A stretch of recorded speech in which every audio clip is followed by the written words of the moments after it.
मध्य प्रदेश लोक सेवा आयोग यानी एमपीपीएससी की राज्य सेवा परीक्षा 2023 का मामला एक बार फिर से चर्चा में है, क्योंकि इस परीक्षा के इंटरव्यू खत्म हो चुके हैं, लेकिन फाइनल रिजल्ट जारी नहीं होगा क्योंकि मामला हाईकोर्ट में है। और हाईकोर्ट में 25 अगस्त को ही इस मामले की सुनवाई हुई है, जिसमें हाईकोर्ट ने तो संकेत दे दिए हैं कि अब अगली सुनवाई में आदेश ही जारी किया जाएगा। दरअसल हाईकोर्ट में केस की सुनवाई जस्टिस अतुल श्रीधरन और जस्टिस प्रदीप मित्तल की बेंच ने की, लेकिन सुनवाई 3 मिनट से ज्यादा चली ही नहीं। शासन की ओर से एजी प्रशांत सिंह और उम्मीदवारों की ओर से अधिवक्ता अंशुल तिवारी अपना जवाब पेश कर रहे थे। सुनवाई के दौरान हाईकोर्ट ने कहा कि दोनों पक्ष लिखित में अपना जवाब पेश कर दें। इसके बाद दोनों पक्षों ने 2 से 3 दिन का वक्त हाईकोर्ट से मांगा, जो कि उन्हें दे भी दिया गया है। अब जानकारी ऐसी आ रही है कि इसी हफ्ते दोनों पक्ष अपना लिखित जवाब पेश कर देंगे। इसके बाद हाईकोर्ट अपना फैसला सुना सकता है। लेकिन यहां भी एक पेच फंसता दिखाई दे रहा है, और वो है सुप्रीम कोर्ट का कॉलेजियम सिस्टम।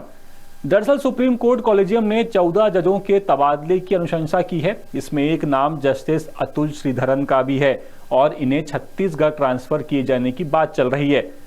अगर फैसला सुनाने से पहले ही जस्टिस श्रीधरन का ट्रांसफर होता है तो मामला और उलझ सकता है। इसीलिए दोनों पक्ष जितनी जल्दी अपना जवाब दाखिल करेंगे, उतनी ही जल्दी फैसला आने की उम्मीद है। वरना अगर जज का ट्रांसफर होता है तो फिर मामला और आगे बढ़ सकता है।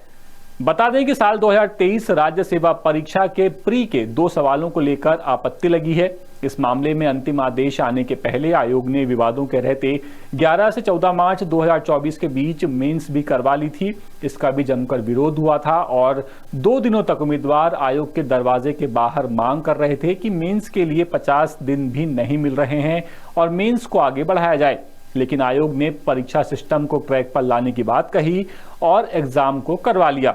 इसके बाद 16 मई 2024 को पीएससी के खिलाफ हाईकोर्ट जबलपुर का फैसला आया और इन 2 सवालों के सही जवाब करने के बाद फिर से रिजल्ट जारी करने के आदेश हाईकोर्ट ने दिए। साथ ही राज्य वन सेवा के रिजल्ट को भी संशोधित करने के लिए कहा गया, लेकिन इस पर भी आयोग तत्काल रिट अपील दाखिल करके आ गया था हाईकोर्ट में और 24 मई 2024 को सिंगल बेंच के आदेश के खिलाफ स्टे ले लिया था। इसके बाद आयोग ने दिसंबर 2024 में मेंस का भी रिजल्ट जारी कर दिया और फिर 7 जुलाई 2025 से पात्र हुए 800 उम्मीदवारों के इंटरव्यू शुरू कर दिए और अब ये इंटरव्यू खत्म हो गए हैं।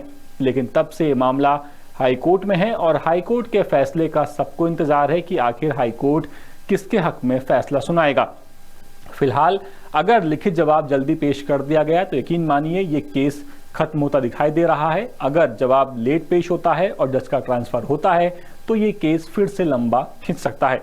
इंदौर से ये विशेष खबर हमारे विशेष संवाददाता संजय गुप्ता लेकर के आए थे। अपडेट्स के लिए आप बने रहिए द सूत्र के साथ। नमस्कार। लेटेस्ट, इन्वेस्टिगेटिव और इन डेप्थ खबरें देखने के लिए ज्वाइन कीजिए द सूत्र का व्हाट्सएप चैनल, सब्सक्राइब कीजिए यूट्यूब चैनल, लाइक कीजिए फेसबुक पेज और पढ़ते रहिए वेबसाइट www.daसूत्र.com।